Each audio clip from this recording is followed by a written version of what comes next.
Hey guys, and welcome to another GameXplain discussion. I'm your host, Eric Bittner, and today I'm joined by Andre Seegers, who recently got some playtime with Mario Kart 8. So let's see what further impressions he can provide. So yeah, Andre, you've been uploading a crazy amount of Mario Kart 8 coverage. We just did a Q&A not too long ago. But I feel like there's still a lot more to talk about with this game. So let's just start out simple and give overall impressions on Mario Kart 8. So the game's good. I said before that I was looking forward to this game more than Smash Brothers at this point, and so that's pretty high praise. And the event is completely just reinforced all those feelings. I had a great time there. The game plays great. They're doing some really cool things with the track design and anti-gravity. The new items are enjoyable. Really, I have nothing negative to say about this game. For the most part, at this point in time. Granted, this is only based on a couple hours, and Mario Kart, is a game that usually makes a really good impression in a short period of time. But based on what I played, I've really enjoyed everything about it. Yeah, it's funny you say about it making a good impression in such a short amount of time, because I think Mario Kart is one of those games you can get a quick impression of and feel pretty solid about, because I'll be honest, my initial impressions when I saw Mario Kart Wii or Mario Kart 7 didn't really do much for me. They looked nice and they played fine. At least Mario Kart Wii did. I never played 7. But they didn't really hook me, and that's not the case at all with 8. Something about 8 is just drawing me in, and I don't know whether your excitement for it is infectious or the fact that I just really am that excited to play it. And I think it's the latter, because there seems to be a lot being done here that really makes the game feel different, which is what I was afraid it wouldn't be happening. It's just anti-gravity. It's not all that much different. And while that certainly seems to be the case in some respects, there seems to be just a lot more, just, I guess, polish to the game. Yeah, that's definitely the case. The game is just supremely polished. I think Mario Kart 7 felt a little rushed in a few areas. In this game, it really feels like they have given the time it needed to get it up to this quality. It's weird because I think I was maybe a little bit I've always liked the idea of anti-gravity, but I think in our previous discussions we wondered how much it would affect the game. And the weird thing is, on a purely core gameplay level, just a fundamental level, it's not that drastic of a difference. Because it still handles basically the same, and the only major change is that when you run into someone, you spin out, or you don't spin out. You spin, but you get a speed boost from that, which makes you think about racing in a different way a little bit, because you actually want to hit other people or obstacles instead of avoiding everything. But again, that's a pretty minor thing. The bigger thing with anti-gravity is just what it's adding to these tracks. These designs are just probably the most outlandish we've seen in a Mario Kart game, overall. And they're just doing some really cool things. Whether it's driving up walls in Toad's Turnpike, or driving up and down waterfalls in Shy Guy Falls, going around loops. They're just doing so much stuff. And as I mentioned in the preview, the thing that surprised me most isn't so much anti-gravity by itself, but how well it augments everything else about the game, especially the hang gliding and the underwater sections, which to me felt pretty tacked on in Mario Kart 7. I didn't dislike them. This kind of felt like they were there. They felt like, oh, here's a hang gliding section, or here's an underwater section. It didn't feel that different to me. Anti-gravity is what brings us all together. All three elements work so well with how these courses have been designed, that it finally makes Mario Kart 7, or the elements of Mario Kart 7 feel complete. I totally agree. I haven't played it at all, but just watching the video clips that you've been uploading and seeing how it's done, it seems interesting. Just the tracks just look amazing in this game, and I'm thinking back to the old courses that used to impress me, and one of the ones was Double Dash and the DK Mountain, where you got blasted through the barrel and went flying through the air for a couple seconds. I remember being really visually impressed by that, and I thought it was a really cool feature, felt weightless, all that stuff. And looking back after seeing all the anti-gravity courses that we have now, I'm like, well, that's kind of boring. Yeah, right? Well, even I had to go back and play Mario Kart 7 recently for some comparison I was doing. There's been so many things running through my head recently with all these games and videos. I can't even keep track of what I'm doing anymore. But I was playing Mario Kart 7, and I'm like, God, these tracks are just dull. Because I feel these new tracks are just so inspired and so much going on. It's almost like sensory overload when compared to the previous Mario Karts. It's going to be tough going back to them. Yeah, so they've just done an overall great job with these. Yeah, and anti-gravity seems to add a much deeper sense of, I guess, tactics almost, I guess you would put it, because I never expected people to get a speed boost from hitting other things while in anti-gravity sections. So it sort of brings an element where you kind of want to run into the guy next to you, but he also gets a speed boost. So it's like, well, I want to go faster, but I want to get this guy to go faster. That's really interesting. So it makes, I think, obstacles that cause you to spin out and get that boost without doing it to another racer that much more vital. Yeah, it does make you think about it in a different way.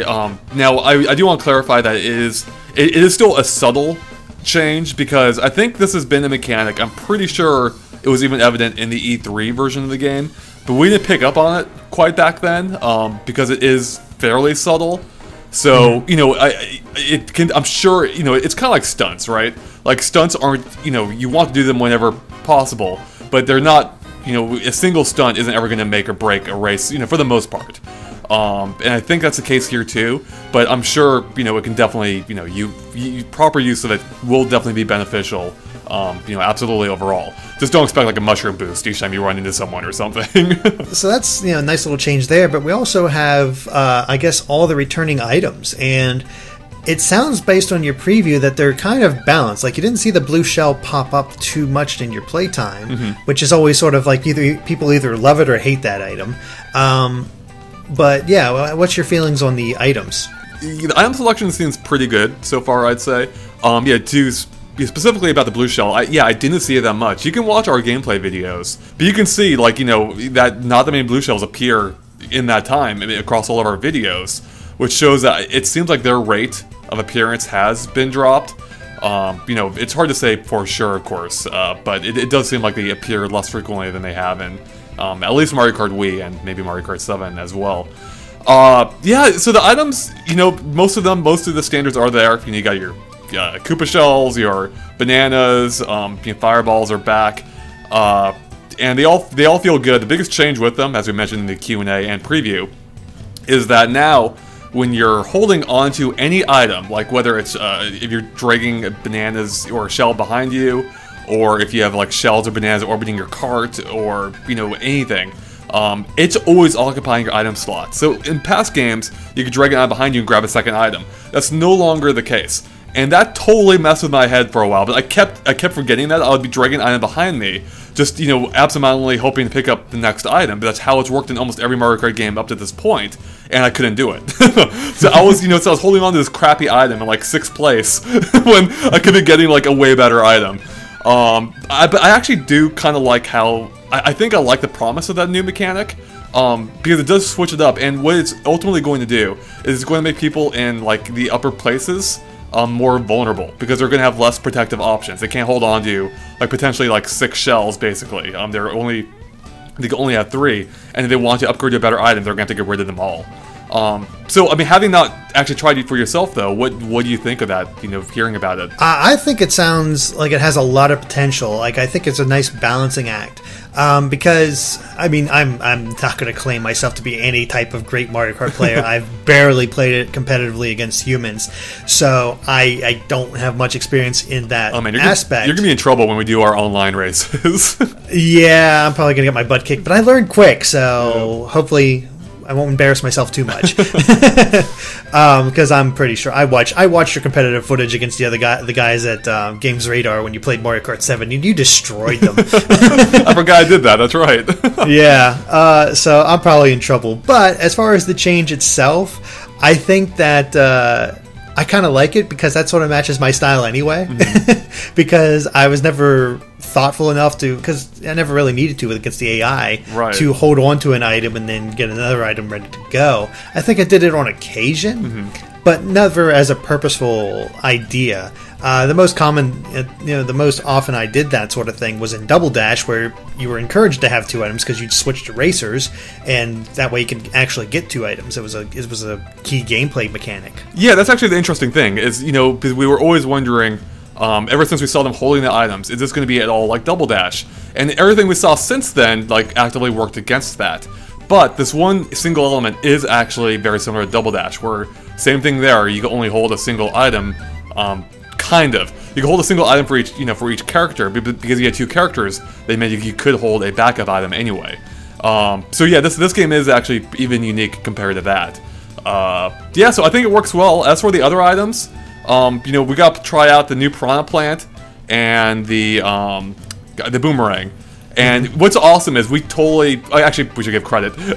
Someone's idea, for one of our fan analysis was to have a Boomerang based on one of the airlines that we pointed out, the Boomerang Brothers airline. Sure enough, it's here, and I think it works exactly as we predicted it would, where you'd be able to throw it, you'd come back, multiple times even, perhaps. We had a few different ideas for it, but... Yeah, some of the other elements, like it being able to steal items or being able to send it sideways and that sort of thing, it doesn't seem to be the case here, but hey, at least we're kind of right. Yeah. Well, it does. I think it does curve, though, at least, when it goes all the way out. I'm pretty sure it does curve. I didn't try enough to make sure, but it obviously at least curves if you're turning. But I think it might be something it does by itself in order to actually come back. So it seems like it goes out like this little curve, expanding its... damage, splash zone, if you want to call it that, before coming back. And then the Piranha Plant's interesting in that, it's basically, I don't know if I want to call it this way. I'm going to call it a dumb item. I'm going to invent this. It's a dumb item in that it doesn't take much skill to use. It's basically automatic. In that he basically lunges out whenever there's someone nearby, or someone in view. He just lunges out, and each time he does that, it pulls you forward. And they can still be used strategically in that you'll want to drive close to other people. But it's a pretty hands-off item, along the same lines of like a Bullet Bill, which is also back, by the way.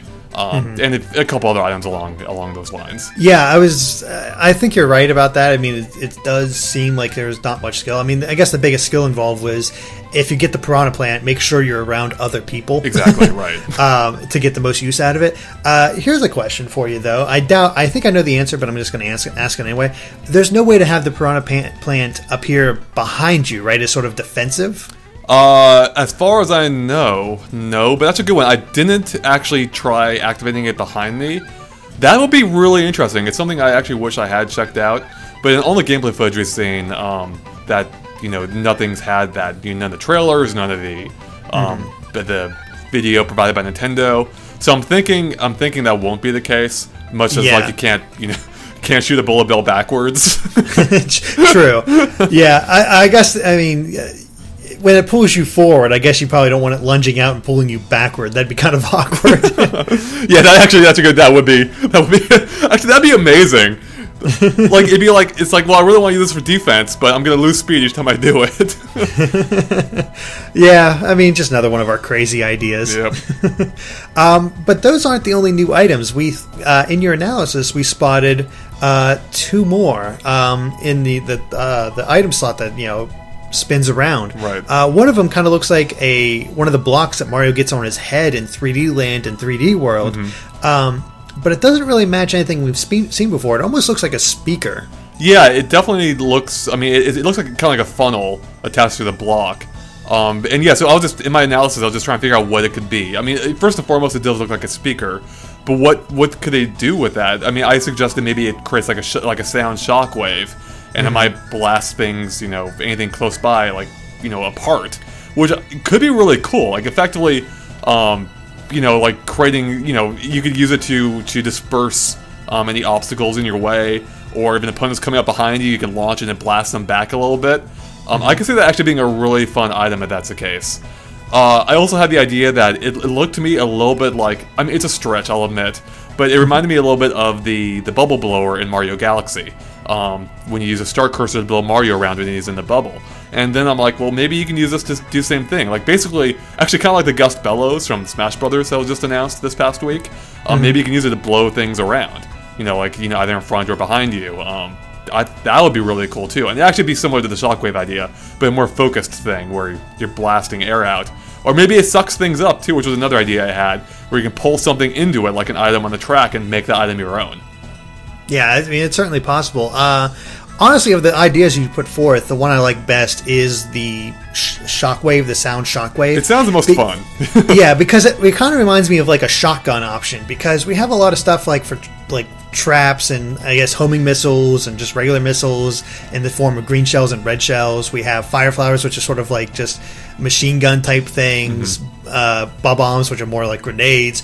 We don't really have like a shotgun equivalent if you're going in those types of weapon terms. So it'd be interesting to have sort of like a wide blast area to take care of multiple targets. Right. So it has some potential. We'll have to see what it actually ends up being. But I like that they're announcing so much, but there's still a lot we really don't know. Yeah, there's still, I mean, well, especially with that, there's that second item too, being the number 8. Although I have some idea what it could be, because Mario Kart 7 had that very similar Lucky 7 item.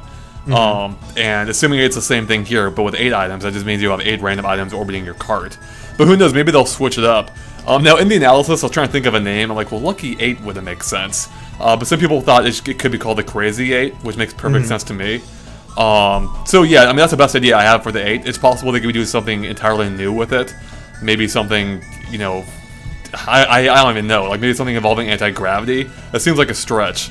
But yeah, I mean, there's a lot of things that they could come up with, I'm sure. Yeah, that's for sure. I mean, crazy. When you think Crazy 8, you're trying to think of just wild options, and it doesn't seem to be as wild to have 8 different items. I mean, right. Lucky 7, that makes sense. You got lucky, you got 7 different items around you. Crazy 8, I don't think having a bunch of items. I think something completely wild happening to the course or other racers or to yourself. Right. Now, moving on from the items, because that's pretty much all we know about as far as they're concerned. But along with the new characters, we also have the return of cart customization, and I believe in the Q&A you said it really isn't all that different from Mario Kart 7? Yeah, it's basically the exact same. So I mean, I don't know, like, honestly, cart customization to me wasn't a huge fan of in 7. I was totally content with just choosing a cart before. There were less options, and I was fine with that. It's like, let me just find the vehicle that works for me. I'm not a huge fan of experimenting to find, like, what cart combination might work best for me. Which isn't to say I minded it being here, but, I wouldn't have minded if it weren't here either. But it is here if you liked it, and it works just like in 7, so there you go. I guess the big discussion for this one, though, is the fact that you got to try out almost all of the tracks, at least a good selection of them, at least half of them, at least. What are your impressions? Like, let's start with an overall impressions on the new track designs. Yeah, so the new tracks, it's pretty interesting because we knew about a lot of them going in. In fact, there was only one new track that we didn't know about at all at the event, and as far of the new tracks, there were a bunch of retro ones that they showed off that hadn't been seen before. But for the new tracks, Mario Kart Stadium, which is the very first course of the game, is one we hadn't seen at all before. So that I went in totally fresh, and based on what I played, I would have to say it's probably my favorite, or might be one of my favorite starting tracks in the Mario Kart game. They're typically pretty lame, all based around like gentle curves, or like a figure 8, like in Mario Kart Wii's starting Luigi course. I hate that course. And then the Toad one in Mario Kart 7 is just kind of lame. This one here, like there's a lot of turns. You're going up like a 90-degree hairpin, like perpendicular to the ground basically. It does a really great job introducing the game's mechanics. And it was nice going in with a totally fresh perspective. Because for the other tracks, I had a really good idea of how they're going to play out, because we did, I went through, spent hours, a ridiculous amount of time, editing those levels together to figure out how they're going to play. And I'm happy to say, like, we nailed it in almost all of them. So it was kind of weird playing these tracks for the first time, yet knowing almost exactly how they were going to play. And I think even the rep, was like, oh, this guy, like, totally knows what he's doing, and I don't need to, watch this anymore. But yeah, so overall the tracks, I liked what I saw. I definitely need to play more of them to get a feel for them. I'm trying to think of ones that really stood out to me as far as the new ones. I think like Thwomp Ruins would have to be up there with just how many options there are to go through that one area. And then I also really liked Toad Harbor, which we played at E3. But just there's so much going on in that course, or in these courses in general, that you're just seeing new things all the time, so. Yeah, I mean, it struck me just how fresh these courses feel. mean, I've seen, of course, we've seen a lot of before. We've watched their, analyses and putting them all together and that sort of thing.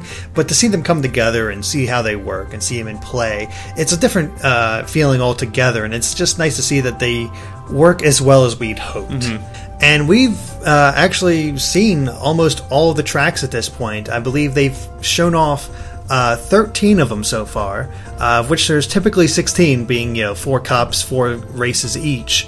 And I mean, any guesses as to what we could possibly see? I mean, we know one, of course, is going to be the new Rainbow Road. Right. But as far as the other two, do you have any motifs that you can think of that you'd like to see, or something like that? We know one has to be Bowser's Castle. I mean, yeah. So there's really only one we don't know about for sure. I don't know what they could do. I mean, what I would hope, and they probably won't do it, I would love to see a Tropical Freeze inspired track. Mario Kart 7 already had, a Donkey Kong Country Returns inspired track, and having a Tropical Freeze version would be fantastic, especially with them updating the Returns one here, which actually might work against the chance of that happening. But that's what I would love to see. I would love to see you racing through like an ice version of Donkey Kong's world. I think that could be really cool, and I don't think... Now that I think about it, I don't think we've seen an ice world yet. We've got desert, we've got a lot of other tropes covered. We don't have ice. Yeah, we don't have ice, and we also don't have a Donkey Kong level. Right. So you might be onto something here. Yeah, you're totally right. There is no Donkey Kong level either. So that, ignoring the retro tracks. That almost makes too much sense. So if that's the case, then we actually know what all 3 are going to be now. Yeah, I mean, we're pretty decent at predicting these things sometimes. Yeah. So we got Bowser, we got a Bowser Castle, we got a Donkey Kong, hopefully Tropical Freeze for an ice level, and then we have Rainbow Road. But we also saw another Rainbow Road 64 with all the retro courses. Right. So, I mean... that was by far the most visually stunning of the returning retro courses, and these retro courses do look amazing, but come on, Rainbow Road. They did such a great job updating that from our video that I could play or that I could see, and I wasn't even able to upload the full video. I had to edit the footage they gave me, so I was able to see the whole course though, from beginning to from start to end. It just looks amazing the whole way through. The really interesting thing is with a lot of these tracks, they're almost hard to recognize. A lot of these retro tracks, they've updated them so well, it's hard to even recognize what they are. And even though Rainbow Road 64 looks amazing now, like they went all out, I instantly knew what it was. Like that level was so distinct to me in Mario Kart 64. I instantly recognized it as being from that game. But they've updated it just so fantastically. Like had that train flying by and dropping coins, and having like the chain chomps rolling around now. They changed the whole thing to a 1-lap track as well, which drastically cuts down, how long it is. Which I kind of have mixed feelings on. I think I talked about that in the Q&A maybe. I can't remember if I did or not actually, but yeah, they're doing a great job with that, and the retro tracks in general are just look and play so well. Like they feel so different from before. Like I think as I talked about in the Q&A as well, in most Mario Kart games, the retro tracks always just kind of felt tacked on to me. There were a few I always liked going back to, but I typically stuck to new tracks for the most part. Here, I would almost say, based on what I played, I like the retro tracks better. I might go that far and say, wow. Yeah. I know how much they've been updated. Toad's Turnpike is so different. Dry Desert has some updates to it. It's some really cool stuff in there. And they don't even have to use... They don't always update with some of the new gimmicks. Like Moo Moo Meadows doesn't have any gravity gimmicks at all. Right. Yet it still looks gorgeous and looks like a ton of fun to play. I mean, that one, I think, other than Rainbow Road, probably had the biggest impression on you personally. I've always liked Moo Moo Meadows from a gameplay perspective, but visually it was whatever in Mario Kart Wii. And now it's probably the best looking track in that game. It looks amazing, like how it takes place at sunrise, and they ran with that theme throughout the course. Like at the very start of it, you can hear a rooster crowing, just cementing its, that they're putting so much detail in these tracks. And yeah, even the shadows are elongated as you'd expect to, at sunrise. Yeah, it's just gorgeous. It looks so different from what came before in Mario Kart Wii. It's fantastic. And then and then the new gameplay mechanics work well in that course. Now that they've added a flying section to it, and just a few other tweaks that don't even necessarily tie into the new gameplay mechanics. Perhaps the track that best benefits from these retrofits, though, retrofits would be Toad's Turnpike.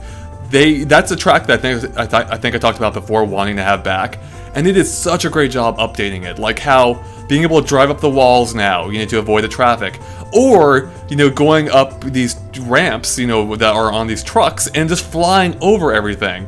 And then they even retained like the little. They had the pull-off areas in Mario Kart 64, which are used for item boxes, and now there's coins there instead. So they've just done a really smart job updating these tracks to take advantage of, the new gameplay mechanics and the Wii U's power. Yeah, it definitely seems like it. I mean, these are really impressive courses. There's some courses here I don't have as much, memories with, such as, anything from Mario Kart 7 or even Mario Kart Wii. Like, I vaguely remember Moo Moo Meadows, but I didn't play it enough to really stick with me. But just seeing how they've been revamped, I want to play them. They look really cool. And we have, like the new courses, we have 13 confirmed so far, meaning we have 3 more left. And you were fortunate enough with your footage to grab hints at 2 other returning courses, which completely by accident, but way to go. Yeah, so that's awesome. So we also know that Yoshi Valley from N64 should be returning, and Sherbert Land, which I mistakenly in the analysis pointed out it was originally from N64, which technically is true on a name basis, but as a lot of people mentioned, it's probably referring to Sherbert Land from the GameCube version, being Double Dash, because we've had Sherbert Land 64 return as a retro track as well before. So I think that makes a lot of sense, especially because there is a lack of GameCube tracks shown so far as returning. So that's 2 new tracks. I am stoked for Yoshi Valley. I always enjoyed that track originally. Thinking with it, how many routes there are to go through, and I think there's some really cool things they could do with anti-gravity, like having different routes, like maybe go upside down. I could just see different routes using anti-gravity in different ways, and then at the end of the track you have that long final stretch, before this giant egg. And I could see them like turning that into like a raised portion of the track where you're like racing up this giant curve and back down. I think there's a lot they could do there. What's your take? Oh yeah, I mean, when we were listing off retro courses that we'd like to see return, Yoshi's Valley was the one that came to my head immediately. The fact that they might be doing that has me super psyched, because I've always loved that course. I'm just thinking about what wild things they could do with it, because even though they say it's a valley, you don't really go into a valley. So the fact that they could actually just lower the course a bit, have you go into the valley, and make it even just more, just right there you have a chance to widen out, make it something more like something out of Space Mountain, where it's you don't know where you're going, it's twisting, turning, going here, there, everywhere. It could be really cool. So please, dear God, let this be in the game. Yeah, I mean, I'm sure it is. Every other track has come true. I have no doubts that's going to be the case. No, Sherbert Land is an interesting choice, I think. It's a track I didn't dislike it. It definitely wasn't my favorite from Double Dash, though. So I'm a little disappointed that they went with that one as opposed to some of the others. Now, granted, if they update it in the same way as these others, and there's no reason to think they won't, it could be amazing. But offhand, I'd much rather see any number of tracks from Double Dash, like DK Mountain, which we've seen come back before as well. But that could be amazing with anti-gravity, or even Daisy Cruiser. Or, of course, Baby Park. Yeah. That is the question. We got one more slot here of a retro course that we do not know.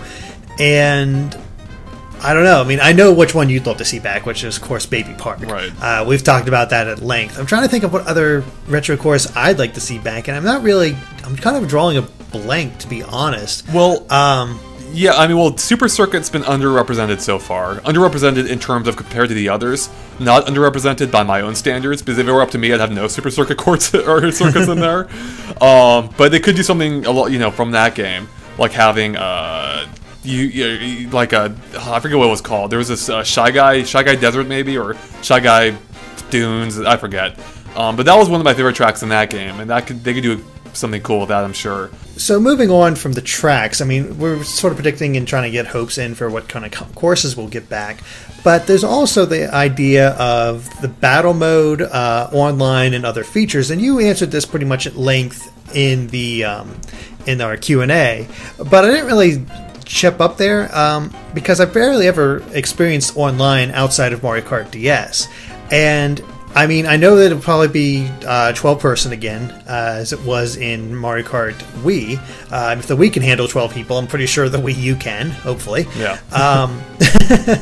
And I just think, I really hope they expand the functionality, because I've heard that the Mario Kart Wii has said some of the best online functionality out of any Wii game, and I just hope that they sort of expand it in the right ways. Maybe we can get some maybe you can, your Miiverse can create crews or something like that, or maybe you can set up in some way. I don't know. There's ways you can do it. I honestly, at the very core, I just hope it plays well. Well, they did something like that with Mario Kart 7, I believe, where you could create communities, and they really should bring that back for Mario Kart 8.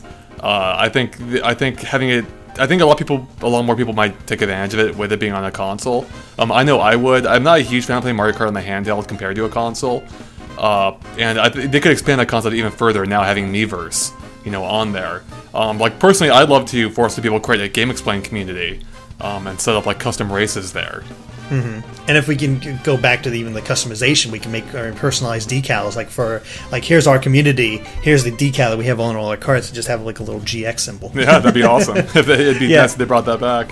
Yeah, it'd be pretty awesome. As far as battle mode, I know you're not a fan of the Wii's version of it, where it's more team based rather than the free for all. That I don't think anyone could be. They ruined it. Yeah, I mean, I don't mind team based being in there, but bring back the free for all. Put both options. But yeah, I mean, even just if as a basic package, Mario Kart 8 is looking very good. Yep. And it's definitely looking good because, as we've mentioned many times before, the graphics look amazing. Honestly, this is the best looking Wii U game I can think of offhand that's out right now. It just looks just fantastic, as I mentioned with Moo Moo Meadows. Or a better example that I haven't referenced 100 times would be Donut Plains 3, which is, it's from the Super Nintendo game, so it's, I mean, it looked good back in the day, but it definitely needs to be updated for, current day standards, and boy have they, with how there's now puddles on the ground as you're racing along, and it offers a reflexy course in it. Or going back to Mario Kart Stadium, where if you look at the sidelines, you can see Toad Pit Crews or whatever, and they're all wearing helmets. And in those helmets, you can see reflections as well, and it just looks so sharp, a level of lighting we've never seen in a Nintendo game before. And there's details all over these, and I'll be pointing out more and more of these details once I get started with our track by track breakdown and analysis, basically. But it's crazy how good this game looks. It runs super smooth. It just looks visually amazing, which, again, I've said it before, I've never said that about Mario Kart game before. They've always looked fine, they've always been adequate. This game just looks gorgeous. It would not look out of place on any next-gen system, in my opinion. Yeah, I mean, there's lots of courses in this game that really show off the detail that we pointed out before, and just the graphical fidelity. And I gotta say, I'm really hyped to see the new Rainbow Road, because old Rainbow Road looks good. And their producer, developers, one of them recently said in an interview, we really want you to look forward to what we've done this time because it's something else. It's really spectacular. So, oh my god, can you just imagine what the new Rainbow Road could look like? I can, actually. And I'm really hoping, I have some ideas. And who knows if they're anywhere close. First off, I love what they've said here. I love that they're doing something new with it. Because Mario Kart 7 Rainbow Road is probably my least favorite one that I can think of. They tried to do something new with it, where you went off Rainbow Road, you explored some planets, and it was a single lap track. It just all felt really kind of lame to me. I feel like they're going to have to play with gravity on some level here. Maybe just beyond anti-gravity.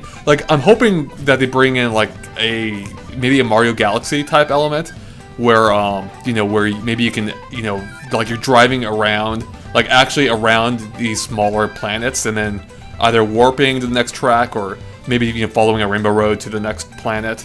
I feel like there's so much there with Mario Galaxy and these new anti-gravity mechanics. Tying the two together almost makes too much sense. It could almost be a Mario Galaxy's tour where like the race starts at the Rosalina's lookout, and then going from level to level from the Mario Galaxy games, and just do like a tour around them while on Rainbow Road. Could you imagine like flying, like having a flying section through what is it, Gusty Glade Galaxy or something? You know, the one with that awesome music and the giant. You know, the blue sky and the piranha plants. You know what I'm talking about, right? Oh, yeah, of course.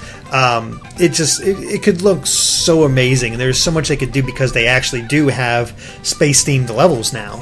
I mean, they want to get really crazy, they could have Tatanga show up in the background just as a nice little background element. Yeah, like, I'd be okay if they step even further away from the concept of racing on a road that's a rainbow color.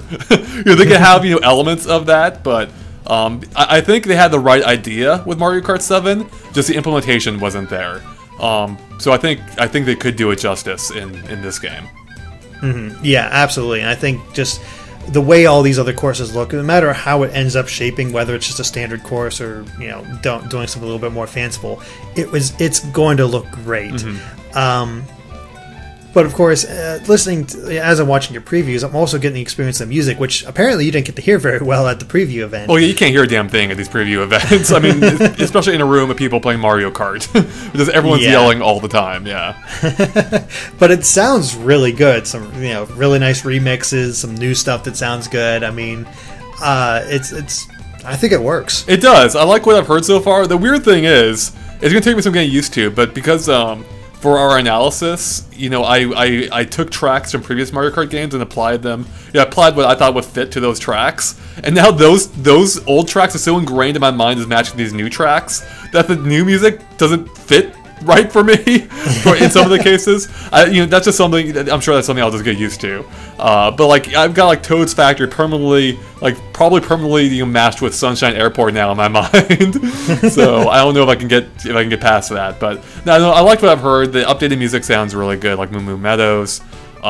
Really everything about this game they're just doing a really good job with. And we even learned that they're using using live recordings for some of these tracks. Oh, wow. And I'll have to go back and see if we can hear any of that in the videos I recorded. But that's awesome. And I strongly suspect Rainbow Road will be one of those tracks. Oh, the new Rainbow Road. I mean, retro Rainbow Road sounds amazing. New Rainbow Road, you got to imagine they're going all out. Exactly. Just like in the graphics department and the course design and all that stuff. I mean, it's such a hallmark of the series. It is. But I think we've covered Mario Kart 8 as far as what we know so far pretty damn well. Yep, we've I'd say so. been talking about it for a while. But I guess leave on the question of, this game looks so fantastic, but where do they go from here? Where could Mario Kart evolve still? So I think anyone who's been watching my videos knows exactly where I'm going to take this. And I want Double Dash 2. I think there's so much potential there. Like, I guess they proved me wrong with this game in finding more ways to exploit the core Mario Kart mechanics. I honestly don't know where they could go from here, though, with anti-gravity, without just turning Mario Kart into a straight-up flying game. So I think moving to, bringing back Double Dash 2 elements bringing back Double Dash elements for Double Dash 2 or the next Mario Kart would be fantastic. Especially because it's not a complaint I have about this game. It's more of a complaint in general about Nintendo's direction with the Wii U, and Mario Kart 8 fits into that. And that is the fact that they're not making compelling use of the gamepad from a gameplay perspective. And Mario Kart 8 definitely doesn't, where it simply uses it as like the bottom screen from Mario Kart 7. Except it's even less useful here, because in Mario Kart 7 you could easily, the two screens are so close, it's trivial to look at one, switch your gaze from one to the next. Whereas here, like, your gamepad is quite a bit lower than the TV, so you have to look away from the TV to the gamepad to see the map, and then back again. It's just not nearly as convenient.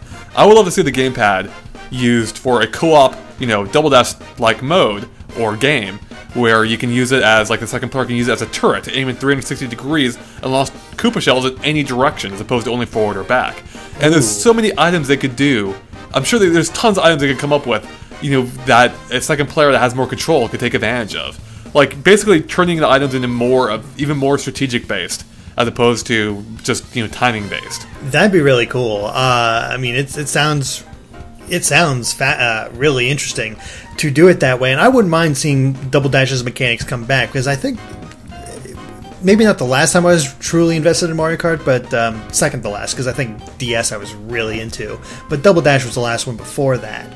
And I love the mechanics, I loved all the characters, I thought it worked so well. Now we have so many more characters in this one, and the fact that we can go even further, I love it. I want to see it more of it. I'd like to see how they evolved the Double Dash gameplay to work with this new anti-gravity gameplay. Beyond that, like if they don't go in a Double Dash direction for Mario Kart, let's say 9, I'm not quite sure what they could do. Well, because it does seem like it's such a perfect mesh. Well, you brought up an interesting point there with like having the anti-gravity, and I feel like it kind of ties, like it almost kind of locks them down into bringing anti-gravity back if they want to bring back almost any track from Mario Kart 8, because they would have to implement gravity at least for those tracks, and it wouldn't make sense not to have not to bring that mechanic for the for the new ones as well. Like I feel like with anti-gravity now, like they can't go back. They're locked into that now because it does work so well. It makes the tracks just feel so inventive. Anything else I think would be a step back. Maybe they'd find a way around that. I mean, I would be happy to get past that if it means having Double Dash 2. But yeah. I mean, it would be awesome to combine all these mechanics with Double Dash 2. There's been so many new additions to Mario Kart now since Double Dash, and if you add that to all the awesome features Double Dash had that haven't been brought back yet, you would have a really unique feeling Mario Kart, I think. One that combines the best of the entire series. I'd kill for that. But if they don't go the Double Dash direction, I don't know what else they could do that would make it feel that different. Yeah, the only thing that comes to mind is what Sega did with the Sonic and Racing and All Stars Racing Transformed, where each lap, or even amongst the lap, the kart changed to fit the track. So you could find shortcuts where you become a boat and you actually controls like a boat, or other times where you transform into a plane and go faster and over the track, which there's elements of that in 7 and of course 8, but I think it was like it felt significantly different. I mean, it wasn't just like hang gliding around. Right. You were really in a jet. The mechanics were different, how you played was different. I think it made it a little bit more complicated than what Mario Kart's typically used to, but I still really enjoyed it. Now, whether or not I think Nintendo's going to copy and paste that sort of thing, I don't think so. I don't think that's their motif, to just take another person's idea and work it for their own. That's not really what they do. But I wouldn't mind seeing it. I think it's an interesting idea. Well, there's something they could do along those lines. You gave me a couple ideas there that they could take the concept even further. They could make it, potentially where you kind of like Diddy Kong Racing, how you could choose between different vehicle types. What if you could actually like change your kart dynamically during a race? So instead of just having a hang glider, what if you could actually turn into like a plane, and like fly around for certain parts? And this is at your discretion, not at the game's. So if you don't want to activate the hang glider for a flying section, you don't have to. Or if there is a water-based shortcut, you could take that. Although, I mean, that wouldn't change too much because that basically already happens. But yeah, the plane thing could work. Something else they could really do, I think, is having the tracks change more on a lap-to-lap basis. As is, there are very few examples of a track changing much in Mario Kart lap-to-lap. I think there's one example, I can't even remember it offhand. That is something they could really improve on.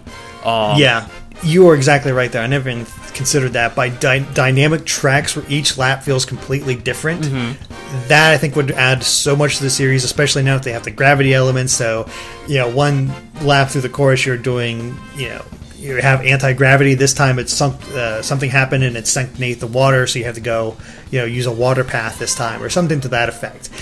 Could be really cool to keep the levels, that much more interesting. Yeah, the closest thing we've had, it actually came to me as you were saying, would be Grumble Volcano from Mario Kart Wii, where the track, parts of it fall apart as you race. And doing more things like that, more dynamic, would be awesome. Because they had the opportunity here with Mario Circuit GBA, where in the beginning you can see the track raising up, and we thought, hey, it'd be cool if that changes throughout the race, and as far as I can tell, it doesn't. Not that that's the best example, but I don't actually think it would change that much. But what if other parts of the track raised up, during the race? So so what was flat before, you're now racing up, at an angle. just a lot of little things they could do like that to make these tracks feel just a lot even more lively. I mean, these tracks already, with how detailed they are, feel great, but on a gameplay basis, they're pretty static. And yeah, there's almost infinite potential. Like, what if what if there's like a flash flood level? Like, I was just thinking in, like, say, Shy Guy Falls. Like, what if the waterfall dries up on the third lap and you have to drive through a tunnel instead or something? Oh, nice. Or even if they let's say they bring back Daisy Cruiser for a retro crack, they could have it like shipwreck and have it fill up like Titanic style as you go through the water. God, that'd be awesome. Damn it, now see, now I'm gonna be disappointed when Mario Kart 8 comes out. It's like, well, why isn't there a Daisy Cruiser that crashes into the ground or washes ashore? Yeah, that would be awesome. So talking about this, there is still potential there for them to work with the current mechanics. Although I would love to see them combine that with Double Dash.